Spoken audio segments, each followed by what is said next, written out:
setelah melakukan vaksinasi itu tidak berarti tubuh ini secara ajaib kemudian punya tameng kebal terhadap segala serangan virus COVID-19 penyebab COVID-19 gitu ya. Itu tidak benar. Karena kekebalan yang terbentuk melalui proses vaksinasi itu tentunya membutuhkan waktu.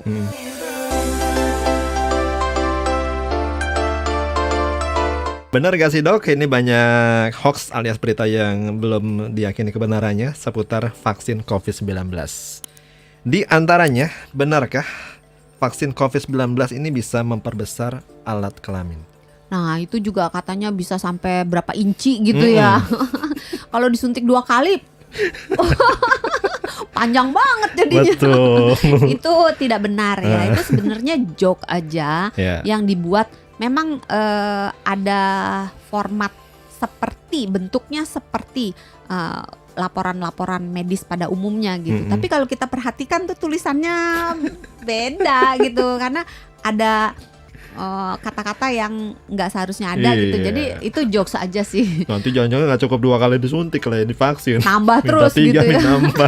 Itu nggak benar ya. Gitu ya. Itu nggak benar ya. Itu nggak benar. Cukup 2 kali aja divaksin. Tidak ada pengaruhnya dengan ukuran alat vital, baik alat vital perempuan maupun alat vital laki-laki. Jadi itu tidak benar. Siap.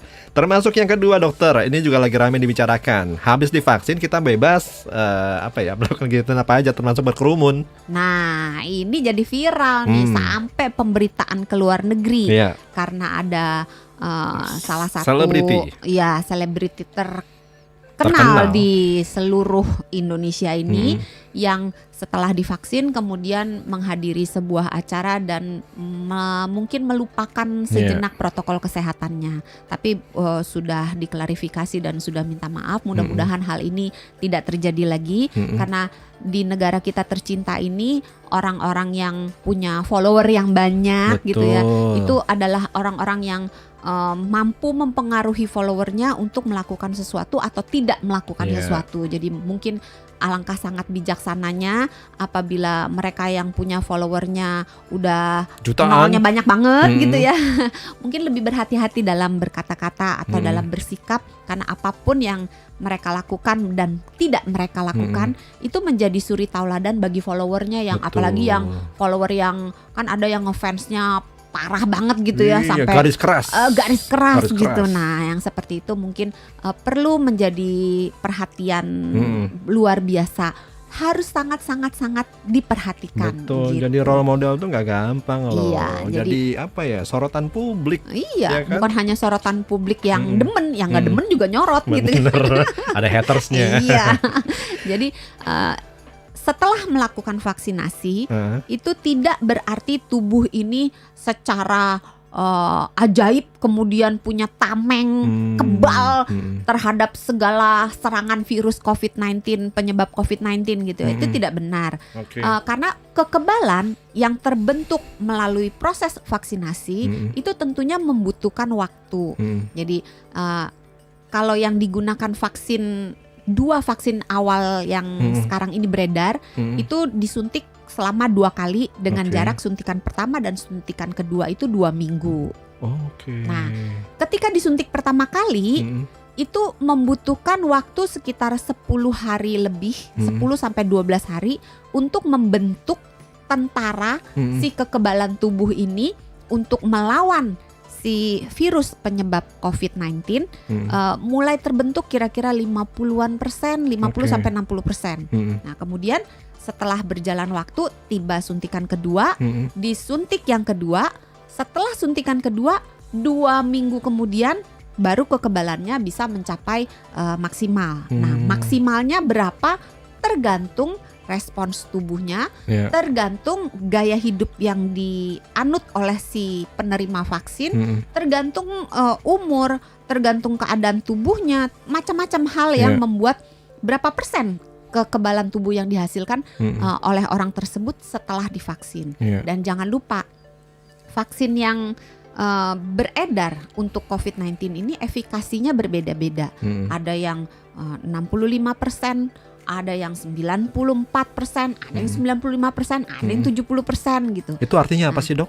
Nah, kalau efikasi itu artinya makin tinggi angkanya tuh maksudnya apa ya? Makin tinggi makin baik. Makin baik ya. Kemampuan si vaksin untuk menangkal infeksi. Nah, susahnya kalau misalnya katakan si efikasi vaksinnya ini 65%. Ini berarti kemampuan si vaksin untuk menangkal infeksi itu 65%. Jadi mungkin kalau dibicarakan secara kasar itu kira-kira 35% dari orang yang divaksin itu nggak kebal. Kurang lebih ya, seperti itu. Nah, kalau 35% itu kalau yang efikasinya 65%. Efikasi itu dihitungnya pada fase uji klinis, di mana segala sesuatunya itu dikontrol. Orang-orang yang disuntik kita pilih, gitu ya. Terus banyak kondisi-kondisi yang bisa kita kontrol. Sedangkan ketika vaksinasi benar-benar dilakukan untuk masyarakat umum, banyak hal yang kita nggak bisa kontrol. Sehingga biasanya efikasi pada masyarakat umum, pada kenyataannya, jadi berapa hebatnya si vaksin ini bisa berfungsi, itu pada realitasnya biasanya ya lebih rendah daripada efikasi ketika uji klinis. Nah, bayangin kalau misalnya banyak pasien saya yang optimis, dia bilang, dokter saya tunggu aja vaksin yang efikasinya 95%. Nah, kalau kita menggunakan vaksin yang efikasinya 95% pun kan masih ada 5%. Betul. Kan 5% cuma dikit, Dok.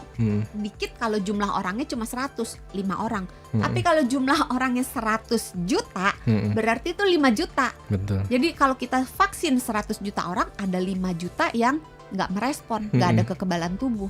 Nah, itu kan kalau kita masuk yang 100 juta nggak apa-apa, kalau kita masuk yang yang 95 juta nggak apa-apa, yang kebal gitu kan. Kalau kita masuk ke yang 5 juta yang nggak kebal gimana?